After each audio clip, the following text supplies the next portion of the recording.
DNA में अब हम रक्षाबंधन के अवसर पर देश के उन रक्षकों की बात करेंगे जो कठिन परिस्थितियों में हमारे देश के 133 करोड़ लोगों की रक्षा करते हैं। बॉर्डर पर देश की सीमाओं की रक्षा करने वाले जवान अपनी निस्वार्थ सेवा से देश के सामने एक बहुत बड़ा उदाहरण पेश कर रहे हैं और सही मायनों में यही असली रक्षाबंधन है। परिस्थिति चाहे जैसी भी हो, सियाचिन में -50 डिग्री सेल्सियस की हड्डियां गलाने वाली ठंड हो या फिर 55 डिग्री सेल्सियस वाला तपता रेगिस्तान, देश की सुरक्षा के लिए हमारे जवान पूरी शान से हमेशा खड़े रहते हैं और यही वजह है कि आज देश के सैनिकों की कलाई पर देशवासियों के प्यार और दुआओं वाली राखियां बांधी गई। राखी बंधवाने के बाद सैनिकों ने दुश्मनों से देश के लोगों की रक्षा करने का वचन दिया। हमारे देश के जांबाज सैनिकों की वीर गाथा को सारी दुनिया जानती है। भारत के वीर जवान चीन, पाकिस्तान और बांग्लादेश की सीमाओं पर देश की सुरक्षा में हमेशा तैनात हैं। भारत और पाकिस्तान का बॉर्डर 3,323 किलोमीटर लंबा है और उसकी सुरक्षा बीएसएफ की 411 कंपनियां करती हैं।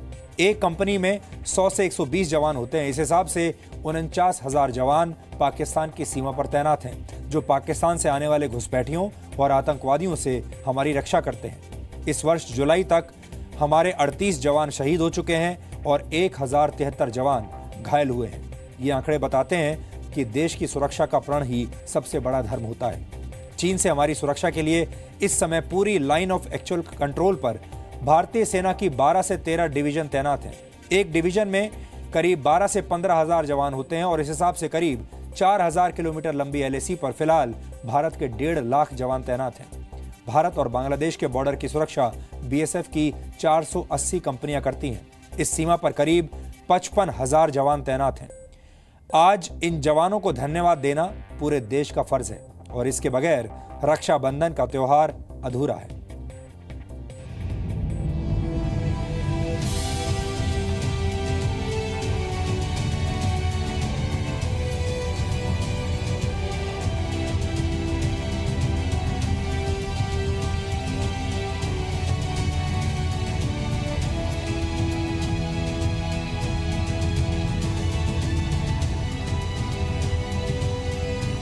ये देश के वो रक्षक हैं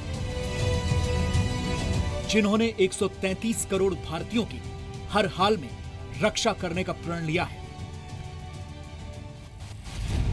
चाहे वो 20,000 फीट की ऊंचाई पर -50 डिग्री की ठंड वाला बर्फिस्तान हो,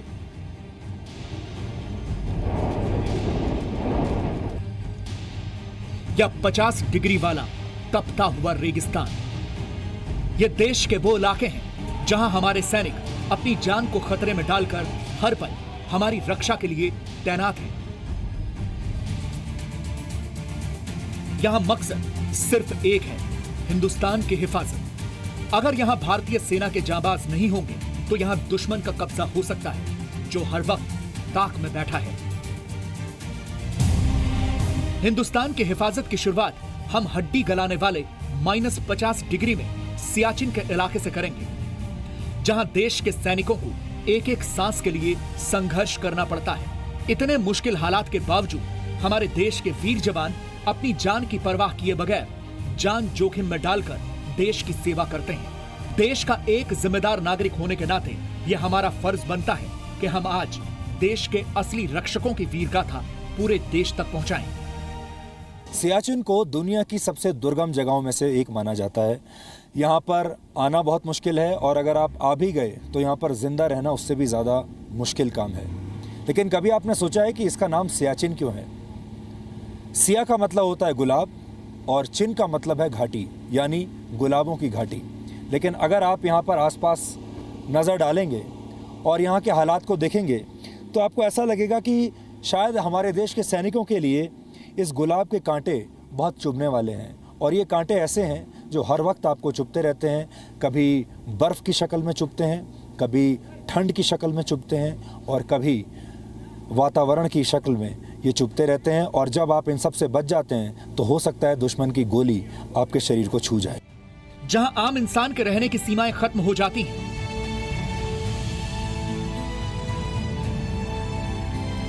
उस जगह को सियाचिन कहते हैं और यहीं से शुरू होती है अदम्य साहस की वो कहानी जिसे हिंदुस्तान का सैनिक ही जी सकता है। सैनिकों को दूसरी जगहों से लाकर जब सियाचिन में तैनात किया जाता है तो उससे पहले उन्हें इतने ठंडे मौसम के अनुरूप खुद को ढालने के लिए तैयार किया जाता है।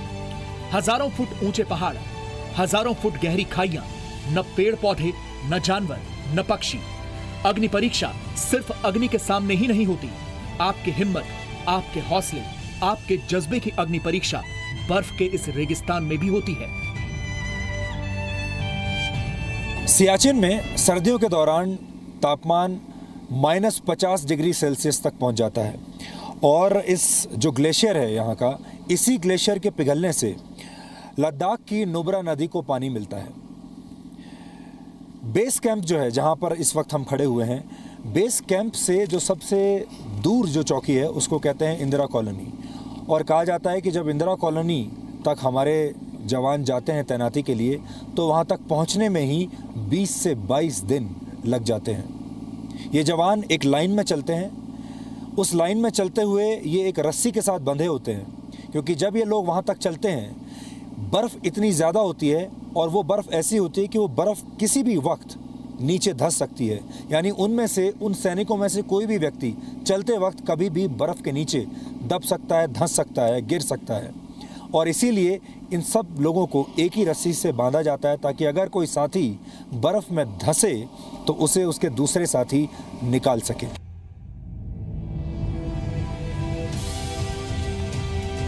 चौबीसों घंटे हड्डियों को गला देने वाली ठंड से मुकाबला करते हुए भारत के जांबाज सैनिक यहाँ 365 दिन डटे रहते हैं। बर्फ के तूफान में यहाँ कब, कौन और कैसे दफन हो जाए ये कोई नहीं जानता, लेकिन तमाम खतरों के बीच देशभक्ति का जज्बा ही यहाँ रहने वाले सैनिकों को सीमा पर डटे रहने की हिम्मत देता है। एक तरफ हमारे जवान देश के बॉर्डर को पड़ोसी देशों से बचा रहे हैं, तो दूसरी तरफ ये जवान देश के भीतर बैठे दुश्मनों से भी रक्षा कर रहे हैं। देश को सबसे ज्यादा खतरा बाहरी आतंकियों के अलावा पल बढ़ रहे माओवादियों से भी है। ये देश के आस्तीन में पल रहे वो सांप हैं जो अपने जहर से हिंदुस्तान को डसना चाहते हैं, लेकिन देश के ये जवान इन सांपों को कुचलना अच्छी तरह से जानते हैं। इसीलिए महाराष्ट्र के गढ़चिरौली के इन घने जंगलों में अपनी जान खतरे में डालकर ये जवान देश की रक्षा कर रहे हैं। गढ़चिरौली को गढ़ कहा जाता था नक्सलियों का, एक अबूझमाड़ और दूसरा गढ़चिरौली। कहते थे कि बिल्कुल हार्डकोर उस तरफ, और मतलब इन जंगलों में घुसना बड़ा मुश्किल काम था। आप लोग जब पहुँचे तो मैं वही जानना चाह रहा हूँ, जब घुसे आप अंदर की तरफ तो दिमाग में होगा तो सही कि ये तो बड़ा वैसा इलाका है, और जब आपने उनको पीछे करना शुरू किया उस वक्त किस तरीके के रिएक्शंस आपको इस जंगल में देखने को मिले? देखिए, कोई भी नए इलाके में जब भी हम जाते हैं तो एक नई चैलेंज तो होती ही होती है, और ख़ास तौर पे उस इलाके में जहाँ पे कि नक्सल्स हों या मिलिटेंट्स हों, किसी भी तरह की मिलिटेंसी जहाँ पर है, वहाँ पर इतना आसान आपका एंट्री करना नहीं होता है। ख़ास तौर पे इस इलाके में नक्सल्स जो है नॉर्मली पब्लिक को भी इस चीज़ के लिए उकसाते हैं कि भाई फोर्सेज आपके इलाके में आते हैं, उनको ऑब्जेक्ट करो आप। जैसे शुरुआत में हम छोटा बेटिया एरिया में आए हैं या जैसे बांदे में आए हैं, इसके अलावा हम इरपनार एरिया है जो कि बिल्कुल गढ़चिरौली और छत्तीसगढ़ का बॉर्डर है, तो उसके अंदर काफ़ी ऑब्स्ट्रक्शंस नक्सल्स की तरफ से डेवलप किए गए थे। इवन हमारे एनकाउंटर्स भी हुए हैं, बट उसका मतलब ये नहीं है कि हम रुक जाएं। नक्सली हमेशा अपने एजेंडे के तहत गरीब और पिछड़े इलाकों में रहने वालों को आगे नहीं बढ़ने देना चाहते। इसके लिए वो अक्सर बंदूक और बमों का सहारा लेते हैं। नक्सलियों के इस इलाके में रहने वाले लोग नक्सली आतंक के साए में जीने पर मजबूर हैं। लेकिन आज की हकीकत यह है कि यहाँ पर नक्सलवादियों के पैर धीरे धीरे उखड़ रहे हैं। जिस जगह हम इस वक्त मौजूद हैं वो अब से 1 साल पहले बहुत खतरनाक मानी जाती थी। खतरनाक अभी भी है, लेकिन पहले इस जगह को समझ लीजिए। ये इस तरफ छत्तीसगढ़ है, छत्तीसगढ़ का बॉर्डर, और दूसरी तरफ गढ़चिरौली यानी महाराष्ट्र का वो हिस्सा जिसके बारे में आपने कई बार सुना होगा, वो हिस्सा जिसे कहा जाता है कि नक्सलियों का वो गढ़ है।